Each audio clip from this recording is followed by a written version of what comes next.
Happy Tuesday. Today is April 28th, and I will be reading today's devotional called God's Concerns. When Jesus turned and looked at his disciples, he rebuked Peter. "Get behind me, Satan," he said. "You do not have in mind the concerns of God, but merely human concerns." Mark 8, verse 33. Peter loved Jesus. He didn't want to even entertain the thought that Jesus might suffer. Peter tried to convince Jesus to not talk in such sinister terms, but Jesus would not be dissuaded. He rebuked Peter, in fact. Have you tried to reduce someone's suffering, the weight and power of it, by saying they should think more positively? The thing is, suffering is part of life, and avoiding discussions about it is not a holy act. Jesus rebuked Peter for trying to keep him from speaking the truth. The truth isn't always joyful, and we must learn to accept that.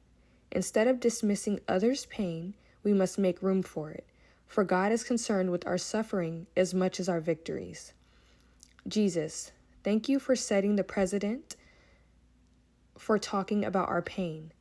You didn't dismiss the suffering that was coming, and you didn't hide it from your disciples. Teach me to sit with the reality of suffering. Thank you for being with me in my pain. This is so powerful because I always say that life is so bittersweet.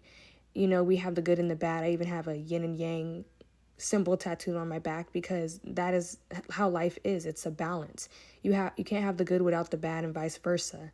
So what we need to learn to do is we need to learn to sit in the bad and the heavy and the emotions. We need to let ourselves feel our emotions. We need to run to God with it. We need to sit in prayer, cry in prayer, let ourselves feel our emotions and really be in it so that we can get through it.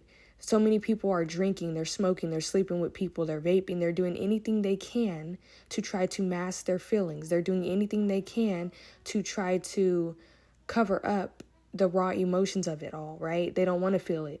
And that's easy. It's so easy to mask your emotions. It's so easy to go sleep with somebody or drink something or do this or do that. But how about really sitting in it with God? How about crying to God about it? How about crying to God for strength and asking him to guide you? How about that? That takes so much more, but it is so worth it. And you will feel so fulfilled when you get through that season. Run to God with it.